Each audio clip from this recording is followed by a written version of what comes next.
भगवान राम ने फॉलो किया, भगवान बन गए। श्री राम से प्रभु राम हो गए। आप श्री से ऑनरेबल हो जाओगे। कोई मित्र, कोई रास्ता है नहीं, कोई रास्ता है नहीं।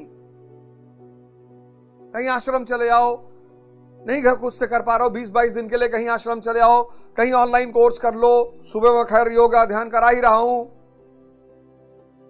पर जागो यार, इस मूर्छा को तोड़ो, नहीं तो ये बहुत खुराफात मचाएगी और बहुत पैरों के निशान छोड़ गया। ये दुनिया आपको एक कर्मवीर की तरह याद करे, ना कि एक कामचोर और निकम्मे इंसान के तौर पर। दोस्तों, जहां हो वहीं से शुरू करो, जैसे हो वहीं से शुरू करो, बस शुरू करो। बड़े से नहीं, छोटे से शुरू करो। यहां सिखों के 5वें गुरु श्री अर्जुन देव के बारे में बात करना बहुत जरूरी है, उनको याद करना बहुत जरूरी है। अर्जुन देव जब चौथे गुरु के अखाड़े में शामिल हुए तो रिचुअल्स के अकॉर्डिंग उन्हें छोटे छोटे काम करने को दिए गए। उन कामों में झूठे बर्तन साफ करना शामिल था। अर्जुन देव जी को जो भी काम बताया गया, उन्होंने बड़ी लगन और ईमानदारी से उसे पूरा कर दिया। उन्होंने छोटे काम करने में कोई संकोच नहीं किया, ना ही किसी तरह का कोई इंफीरियरिटी कॉम्प्लेक्स उनमें आया। वहां मौजूद बाकी अन्य शिष्य सत्संग का आनंद लेते थे, मौज ले रहे थे, परंतु श्री अर्जुन देव आधी आधी रात तक काम में लगे रहते और काम पूरा करके ही आराम करते थे। वहां के लोगों में यह परसेप्शन बन गई कि गुरुजी अर्जुन देव को तुच्छ समझते हैं, इसलिए छोटे मोटे काम ही इनको देते हैं। मगर उन्हें नहीं पता था कि गुरुजी सच्चे पारखी हैं। गुरुजी की समाधि का वक्त आया। समाधि लेने से पहले गुरुजी ने अपने शिष्यों में से एक उत्तराधिकारी चुना और उसका नाम एक लिफाफे में डालकर लिफाफा बंद कर दिया। उनकी समाधि लेने के बाद जब वो लिफाफा खोला गया तो सब हैरान हो गए।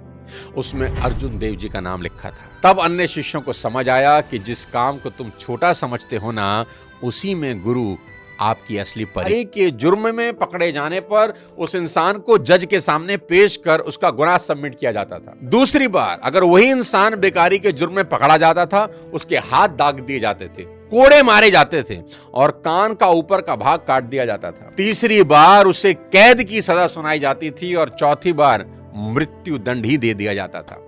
और ये लॉ सिर्फ कोलू के बैल की तरह लगे हो, थोड़ा आराम करो, काम तो रोज ही करना है। इस आलस की वजह से ही खरगोश जैसा जानवर कछुए से रेस हार जाता है कि चलो थोड़ा आराम कर लें, कछुआ तो अभी बहुत दूर है। दोस्त, इस दुनिया में आलस से बड़ा कोई दुश्मन। लंगड़ाते हुए चलने वाले लोग भी कभी पीछे की ओर नहीं जाते, इसलिए दौड़ो। दौड़ नहीं सकते, चलो। चल नहीं सकते तो रेंगो, बस बैठो मत। इंसान की औकात उसके बैंक बैलेंस से नहीं लगाई जाती, इंसान की औकात उसके सपनों की औकात से लगाई जाती है कि तुम्हारा सपना कितना बड़ा है।